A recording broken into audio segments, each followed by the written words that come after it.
अस्सलाम वालेकुम एवरीवन, क्या हाल है आप सबके। आई होप आप सब ठीक होंगे। तो यार एक मेरा जो ना एक भैया पाकिस्तान से डंकी लगा के आया लीबिया के रास्ते में। तकरीबन आधी डंकी है और आधा जो है ना लीगल सफ़र है। तो मैं आज जो है ना उसका इंटरव्यू लेने वाला हूँ, क्योंकि आज वो सीधा मेरी रहाइश पे आया कैंप की तरफ से ना। तो आज उससे ये पूछेंगे कि भाई आपका ये जो सफ़र है पाकिस्तान से लेके लीबिया तक और लीबिया से लेके इधर तक आपका सफ़र कैसा रहा है, और आप हमें ये बताएं कि ये जो सारा सफ़र का जो भी मामला था आपके साथ जो कुछ भी हुआ है वो हमारे साथ शेयर करें, और हमें ये बताएं कि इस रास्ते से लोगों को आना चाहिए या नहीं आना चाहिए। तो चलो उससे पूछते हैं। तो फिर आपके साथ जो है ना आप देखें, आपको पता चलेगा इस रास्ते पे आना चाहिए या नहीं आना चाहिए। जी वालेकुम अस्सलाम भाई, मैं ठीक ठाक, अल्लाह का शुक्र है। हाँ जी अंजला भाई, तो बताएं आप पाकिस्तान से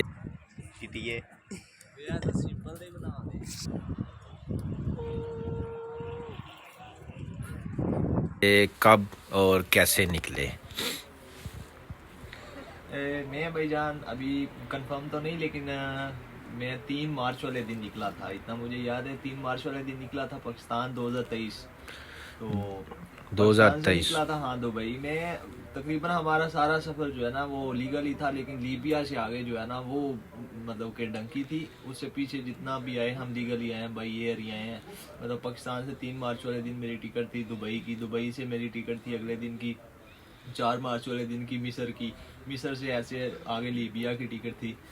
तो अंजला भाई आप हमें ये बताएं कि आपको डंकी का पहले से पता था या आपको किसी ने मशवरा दिया है, या जो भी मसूल है या किसी एजेंट ने आपको बताया कि आप बाहर जाएं, कुछ भी ऐसा जो भी आपके साथ हुआ है वीज़ा लगवाने से पहले, ये पहले हमें इंफॉर्मेशन देना कि आपने अपना मुल्क छोड़ने का यानी कि क्यों प्लान बनाया है। हाँ जी भाई, मैं इससे पहले भी लगा चुका हूँ डंकियाँ, इस बारे में तो मुझे इन्फॉर्मेशन थी। तो तुर्की वाली साइड में 2016 में गया, उधर भी मैं 2.5 साल रह के आया हूँ। तो डंकी के बारे में तो मुझे काफ़ी इन्फॉर्मेशन थी। तो बट इधर पाकिस्तान छोड़ने का अभी जो मकसद था ना वो यही था। अभी पाकिस्तान के जो हालात हैं वो आपके सामने ही हैं भाई। आपके सामने क्या, हर पाकिस्तानी के सामने है पाकिस्तान। मैं आपको एक बात बताता हूँ, मैं ये लीगल जो है ना रास्ता अख्तियार करना चाहता था। जब को मतलब बाई ईयर का करता है ना कोई भी, तो एक इंटरव्यू पे 1 लाख रुपया खर्चा होता है। मैं वो भी 2-3 इंटरव्यू दिए हैं, तो उन पे भी 2-3 लाख रुपया मैंने वेस्ट किया है। तो लेकिन लीगल काम नहीं बना था, इसलिए मजबूरी थी, फिर मैं इस रास्ते पे आना पड़ा। तो खैर अल्लाह का शुक्र, अभी पहुंच तो गया। अच्छा, तो अंजला भाई आपने हमें बताया कि यार आप 2-2.5 साल तुर्की में रह के गए हैं, पहले पाकिस्तान से डंकी पे आए थे। तो यार इतना सफ़र आपको पता हो कि भी डंकी में जान का रिस्क है, तो फिर उसके बावजूद आपने डंकी लगाई है, ये मुझे कुछ ना समझ में नहीं आया। क्योंकि लोग जो है ना एक दफ़ा इधर आ जाते हैं यूरोप में डंकी लगा के, बाद में वो अपने पीछे वालों को या अपने दोस्तों को रिश्तेदारों को यही नसीहत करते हैं कि भाई हम लोग जो है ना एक दफ़ा डंकी पे आके हमने जो मुश्किल जो रास्ता ना वो क्रॉस किया है, लेकिन हम इसका मशवरा किसी को नहीं देते। तो आपने ऐसा क्यों किया, दोबारा आप डंकी पे फिर दोबारा क्यों निकले हैं।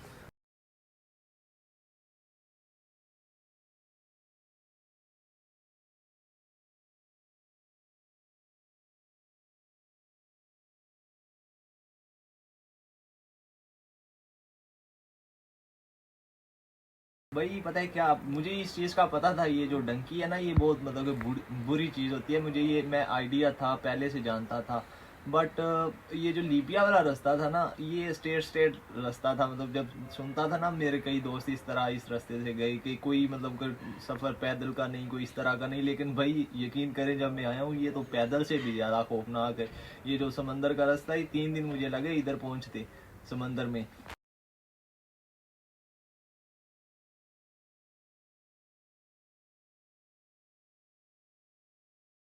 जी भाई, मैं पाकिस्तान में होटल रिफ्रेशमेंट एंड बारबेक्यू इस चीज़ों का काम करता था। ये मेरी फील्ड है और तकरीबन 5 साल एक्सपीरियंस, 5 ईयर्स एक्सपीरियंस है मेरा ये इस चीज़ों में। तो अच्छा यार, आपने मुझे बताया कि भाई आपका पाकिस्तान में अच्छा काम था बारबेक्यू का। तो मुझे ये समझ नहीं है, अगर आप पाकिस्तान में माशाल्लाह अच्छे सेट थे तो फिर आपने ये डंकी वाला सीन, या मुझे कुछ समझ नहीं आया आपने क्यों ये रास्ता चूज़ किया। हाँ जी भाई, काम तो माशाल्लाह अच्छा खासा था पाकिस्तान में मेरा, तो अल्लाह का शुक्र था, अच्छा मतलब गुजारा होता था। लेकिन भाई पता है क्या, कोशिश हर इंसान को यही करनी चाहिए कि वो ना कुछ बेहतर करे। अगर वो किसी चीज़ में ज़्यादा इंटरेस्ट नहीं रखता, वो उससे बेहतर करने की, उससे बेहतर सोच रखे। तो मेरी भी बस यही सोच थी, मुझे ये सूटेबल काम नहीं लगता था, ये होटल लाइन, ये बारबेक्यू में सारा सारा दिन बहुत मेहनत करता था, इसलिए बस मैं ये काम छोड़ने के लिए ना छोड़ा और इधर आ गया बस। यार मुझे एक समझ नहीं आती, आप कह रहे थे माशाल्लाह आपका अच्छा काम है, लेकिन फिर भी आपको क्या गोरियां देखने का शौक था? ये तो मुझे ज़रा बताएं ना, क्योंकि पाकिस्तान में हर किसी का अच्छा काम होता है, लेकिन इधर आके उसको गोरियां देखनी होती हैं। इस वजह से ज़्यादा लोग जो है ना अपना मुल्क छोड़ के आते हैं, अपना कारोबार छोड़ के भाई दूसरों के पास आके काम करना। यार ये जो है ना सस्पेंस जो है ना, ये क्लियर करें मेरा सबसे पहले आप। नहीं नहीं भाई, गोरियों वाला कोई चक्कर नहीं है, इधर सिर्फ मेहनत करने आए हैं भाई, कमाई करने आए हैं। सही पूछो तो पाकिस्तान में कारोबार ठीक था, लेकिन पाकिस्तान की अब हालात ठीक नहीं है, जिस वजह से पाकिस्तान छोड़ा है, और इधर बस मेहनत करनी है इंशाल्लाह, इसके अलावा कुछ नहीं। अच्छा तो यार अब आप मुझे ये बताएं, पहले आप हमें अपने ना रास्ते का बताएं, क्योंकि पाकिस्तान से आपने हमें ये तो बताया आप लिबिया बाई एयर आए हैं। लिबिया आके आपको कैसा महसूस हुआ है, कि आपको क्या लगा? आप सिर्फ लिबिया ही रहना चाहते थे या उससे आगे जाने का आपने सोचा हुआ था, यूरोप किसी कंट्री का? हाँ जी भाई, मैं घर से लीबिया आया था, इटली आने के लिए लीबिया आया हूँ, लेकिन ये था कि लीबिया में मुझे काफ़ी टाइम लग गया, कोई थोड़े हालात इस तरह हो गए कि काफ़ी टाइम मुझे लीबिया में ही गुजारना पड़ा।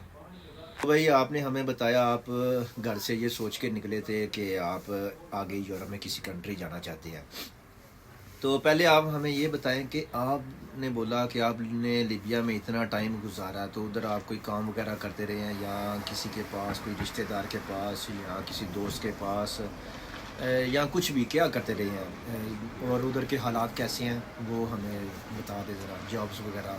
जी भाई, मैं अल्हम्दुलिल्लाह लीबिया में जब आया हूँ तो मैं लीबिया में काम स्टार्ट किया है, लेकिन वो काम ये नहीं कि बाहर जाके काम, ऐसा नहीं है बिल्कुल भी। ये जो अनलीगल जितने भी लड़के हैं, फॉर 450-500 बंदा था गेम के लिए, वो 450 बंदा जो रहता था, उन्हीं में ही मैं अपना सामान लेके आया था, सिलेंडर वगैरह, तो वो खुद ही मैं उधर समोसे वगैरह बना लिए, इस तरह की चीज़ें बना के अपना निज़ाम चला लेता था। आपने हमें बताया कि आप उधर आए हैं, तो आप 450-500 बंदा था। ओहो, तो ये जो 450-500 बंदा था, ये सारा टोटल डंकी लगाने के लिए आगे आया था या कुछ उधर से काम करने के लिए आए थे? ये तो 450 बंदा वो था जो सिर्फ एक सेफ पे रहता था, एक एजेंट की सेफ पे। जब मैं गेम के लिए गया था उधर 1000 बंदा उधर था, बड़ा शेड था, 1000 बंदा था, और जब हम पकड़े गए 10,000 पाकिस्तानी पकड़ा गया था पूरे तुबरक से। यार इतने पाकिस्तानी ये सारे डंकी के लिए निकले हैं? यानी कि मेरा मतलब है कि उधर लिबिया में रहने के लिए कोई भी नहीं घर से निकला, सारे यूरोप आने के लिए निकले हैं? हाँ जी भाई, सारे डंकी के लिए निकले, जाहिर बात, लीबिया में कोई भी काम करने के लिए नहीं निकला था, सारे इधर के लिए, यूरोप आने के लिए जो है ना निकले। अच्छा यार ये बताएं कि फिर उसके बाद आपका जो सफ़र है ना आगे का, आपने क्या सोचा हुआ था? एजेंट को क्या बताया था? मैंने ये यूरोप के कौन से सिटी, मेरा मतलब कंट्री में जाना है, इटली, फ्रांस, ऐसे कौन सी कंट्री में जाना है, और कब और कैसे वहाँ से निकले हैं, और कितने कितने बंदे, या कोई ग्रुप वगैरह होता है जो लेके आपको निकलता है, या कितने कितने बंदे होके निकलते हैं, शिप या बाई रोड, जो भी है ना, वो सारा हमें बताएं। जी भाई, जब मैं पाकिस्तान से निकला तब तो मैं अकेला था बिल्कुल, लेकिन जब मैं आगे आहिस्ता आहिस्ता आता गया, स्टेप बाय स्टेप मेरे साथ ग्रुप जमा होता गया जमा। लेकिन जब मैं लीबिया पहुंचा तब तो मैं 450 बंदा हो गया था। तो ये रास्ता वो दूसरा है, कश्ती वाला है, बोट वाला रास्ता है। तो मैं लगाई बड़ी गेम, लेकिन उस साइड से नहीं कामयाब हुआ, तो उसके बाद मैं एक साल रहा हूँ। आप जब उधर से निकले हैं शिप में बैठने के लिए, तो शिप कितना बड़ा था, कितने बंदे थे आपके साथ निकले थे जो आपके साथ यूरोप के लिए आगे आ रहे थे? और आपको एजेंट ने क्या बताया था कि रास्ते में आपको, आपके साथ क्या क्या होगा या क्या नहीं होगा, या आप समंदर में कितने दिन रह के आए हैं? हाँ जी भाई, मैं जब तुबरक गेम के लिए निकला था ना, तो तकरीबन 750 बंदे वाली गेम थी, बड़ा शिप था, लेकिन हमारे एजेंट ने पैसे क्लियर नहीं किए थे, इस वजह से हमें गेम में नहीं डाला। और शायद आपने न्यूज़ सुनी हो, वो बड़ी न्यूज़ मतलब कि फेमस हुई कि बड़ा शिप एक लीबिया से तुबरक वाली साइड से डूब गया, 750 बंदे का। अल्लाह का शुक्र है, अल्लाह पाक जिसको रखे। तो हम भी उसी शिप में आने वाले थे, बस नसीब की बात थी कि हमारी पेमेंट क्लियर नहीं थी, इसलिए हम पीछे ही रह गए। आप लीबिया में उधर कितनी देर रहे हैं? आपका खाने पीने का निज़ाम कितना चलता रहा है? किधर से चलता रहा है? कैसे चलता रहा? आपको एजेंट ला के देता था, या क्योंकि आप कमाई भी नहीं करते थे तो पैसे पाकिस्तान से मंगवाते थे खाने के लिए, या आपका निज़ाम जो है ना कैसा चलता है? अल्लाह का शुक्र है, खाने पीने का तो मसला नहीं होता था, ना ही एजेंट देता था, ना ही वो लीबी लोग देते थे, कोई भी नहीं देता था। जब तुबरक चले गई वहाँ खाने को कोई भी नहीं देता था, खुद ही वो कमाई की थी थोड़ी बहुत, ऐसे ही अपना निज़ाम चला के। तो वो पैसे सेव थे उधर, खाने के लिए इतना कुछ नहीं था, मतलब बस थोड़े बहुत बिस्कुट वगैरह खा लिए, पानी पी लिया, इन चीज़ों से गुजारा कर लेते थे। लेकिन ये था कि अल्लाह का शुक्र है, डेली बेस पे कोई ना कोई चीज़ें इस तरह की मिल जाती थी, भूखे नहीं रहे। तो बाकी मैं तुबरक 3 महीने रहा हूँ। तो उसके बाद हमारी गेम पकड़ी गई थी, बड़ी गेम थी हमारी, आपको पता होगा 10,000 पाकिस्तानी पकड़ा गया था, ऑपरेशन हुआ था तुबरक में। तो मैं भी उसी 10,000 बंदे में पकड़ा गया था, फिर जेल चला गया। मैं भी पकड़ा गया उनके साथ। कौन सी जेल में गए थे? तो जेल में वो जो लीबिया वाले हैं उनका आपके साथ क्या रिएक्शन था? अच्छा सलूक था या कोई बुरा सलूक था? कैसे आपके साथ पेश आते थे और कितनी देर जेल में रहे और कितना अरसा जेल में रहने के बाद फिर आप वापस उनको रिहा किया आप लोगों को? कि जब हम पकड़े गए तो मैं भी दूसरे लड़कों के साथ ही उसी जेल में आया, लेकिन हम तुबरक में पकड़े गए थे। वो तुबरक वालों ने हमें इधर भेजा था, लीबिया बिनगाजी जेल में भेजा था, दूसरी कंट्री में। तो बिनगाजी जेल में जब आए उधर हमारा खाना पीना जो था वो पहले तो 3-4 दिन कुछ ठीक था, लेकिन 10,000 बंदा उन्होंने पकड़ा था, जैसे जैसे बंदे ज़्यादा होते रहे उसके बाद खाना पीना बिल्कुल भी थोड़ा थोड़ा आता रहा। 5-5, 6-6 बंदे थे, बस वो दे देते थे, एक इतनी प्लेट होती थी, वो मेरे पास वीडियो वगैरह भी हैं सारी, वो खाने की किस तरह हम खाते थे पीते थे, ठीक है। तो निज़ाम इतना अच्छा नहीं था। 3 महीने बाद हम भागे थे जेल से, छुड़वाया नहीं था किसी ने, एजेंट तो राब्ते ही छोड़ गया ना, एजेंट लोगों ने तो हमसे पूछा ही नहीं है, हम तो भागे जेल से, 5 बंदे थे, हम भाग गए थे उधर से। बहुत ही अफसोस हुआ आपकी जो है ना कहानी सुन के। तो आप अब हमें ये बताएं कि आप जब जेल से भागे हैं तो उसके बाद आपने दोबारा डंकी लगाई है इधर यूरोप में आने के लिए, इटली में आने के लिए। तो जो आप शिप में आए हैं उसमें समंदर में या जो भी सफ़र था ना, कितने दिन का था, कैसे था, वो हमें बता दें। फिर आप कहाँ पे पहुँचे हैं इटली में? मैं जब उधर जेल से भागा उसके बाद तकरीबन 3 महीने में एजेंट की रहाइश में रहा, तब मैंने नया एजेंट किया ना, दोबारा नए सिरे से मैं अपनी पेमेंट दी, दोबारा नया एजेंट किया, उसने फिर मुझे सवारे वाली साइड से लगवाई गेम। वो वहाँ से गेम जो है वो 30 बंदे 40 बंदे छोटी गेम में आती हैं, मैं वो उन्हीं गेमों में आया और मुझे 3 दिन तकरीबन लग गए।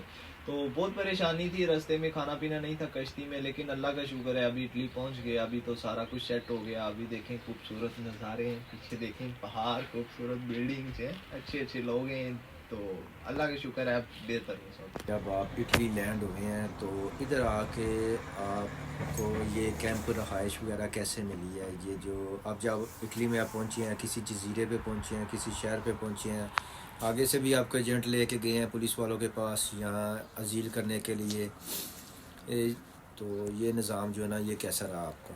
हाँ जी भाई, हमें लैम्पडोज़ा वालों ने रिसीव किया था, ये जो इटली का जजीरा नहीं है लैम्पडोज़ा, इन्होंने हमें रिसीव किया था। तो हम 3 दिन बाद इन्होंने रिसीव किया था, लेकिन यकीन जानने के बहुत ही खुश इखलाक लोग हैं, जितने भी मुसलमानों वाले काम है ना वो ये लोग करते हैं, हम मुसलमान लोग नहीं करते। मतलब कि किसी से इतना कर लेना, मतलब बंदा परेशान हो वो इतनी कोई चाहत, इतनी कोई इज्जत उसको दे देते हैं कि बंदा खुद खुश हो जाता है। जितने मुखलस लोग हैं इनके दिलों में ये कोई खोट नहीं है, अच्छे लोग हैं। उन्होंने रिसीव किया, उनके पास रहे, एक दिन उन्होंने हमें अपने पास रखा, फिर अगले दिन उन्होंने हमें बड़ा सबमरीन शिप था एक, उसमें बिठाया और इटली में सायरा कोसा होटल है उधर छोड़ा है हमें। अल्लाह पाक का लाख लाख शुक्र है कि आप यहाँ पे खैर खैरियत से पहुँच गए हैं। अभी आप यहाँ पे आके लीगल भी हो गए हैं, चलो माशाल्लाह। तो अभी आपका क्या प्रोग्राम है? कहीं और डंकी लगा के जाना है या किसी अपने दोस्तों को, रिश्तेदारों को, किसी को मशवरा देना चाहते हैं कि आप भाई डंकी पे आएँ या ना आएँ? तो अभी आपकी जो फीलिंग है ना वो हमारे साथ शेयर करें। अभी आपकी कैसी फीलिंग है? अभी किसी और कंट्री जाना आपने डंकी लगा के या नहीं? हाँ जी भाई, मैं तो मशवरा देता हूँ अपने अक्सर भाइयों को, मैं तो खुद भी टिकटॉक यूज़ करता हूँ, तो मुझे भाई अक्सर पूछते हैं कि भाई हम इस साइड से आना चाहते हैं, तो मैं उनके लिए स्पेशल वीडियो भी बनाई मैं कि भाई ये रास्ता अच्छा नहीं है ना आए, लेकिन फिर भी जो आने वाला होता है उसे कोई नहीं रोक सकता। मुझे खुद पता था लीबिया से आगे ऐसे, लेकिन जो आने वाला होता है ना वो नहीं रुकता। तो इसलिए मेरी कोशिश ये है सारे भाइयों को कि आप सारे भाई जो अगर पाकिस्तान में अच्छा कारोबार है तो आप उधर ही रहें, को थोड़ा बहुत गुजारा करें, लेकिन इस रास्ते आंधी का रास्ता है, जिंदगी मौत का नहीं पता चलता, बाद में पीछे वाले जो है पछताते हैं। इसलिए बेहतर है आप पाकिस्तान में रहें, कोई छोटा मोटा कारोबार करें। ओके, अल्लाह हाफिज़, सलाम अलैकुम। हाँ जी गाइस, तो ये थे हमारे साथ हंजला भाई जो पाकिस्तान से अभी थोड़ी देर हुई है, थोड़ी देर पहले पाकिस्तान से इधर इटली आए हैं। तो इनका जो सफ़र है इन्होंने हमारे साथ शेयर किया है। वैसे बहुत खुशी हुई है और बहुत अफसोस भी है जो इनके साथ पीछे हुआ है, और खुशी इस बात की है कि ये यहाँ पे पहुँच चुके हैं। और मुझे उम्मीद है कि ये आगे अब कहीं डंकी लगाने का सोचेंगे नहीं। तो मुझे भी लगता है कि आप लोगों को ना वीडियो पसंद आई होगी, तो ज़्यादा से ज़्यादा लाइक करें, शेयर करें और साथ में सब्सक्राइब करें, और साथ में कमेंट करके हमें लाजमी बताएं कि भाई का सफ़र आपको कैसा लगा है, ताकि हम आपको किसी और जगह पे जाके या कोई और वीडियो इन्फॉर्मेटिव जो ऐसी इन्फॉर्मेशन वाली कोई वीडियो होगी वो आपको आपके साथ शेयर करेंगे। सही है, आज तक के लिए यही था हमारा व्लॉग। हमें इजाज़त दीजिए। ओके, अल्लाह हाफिज़।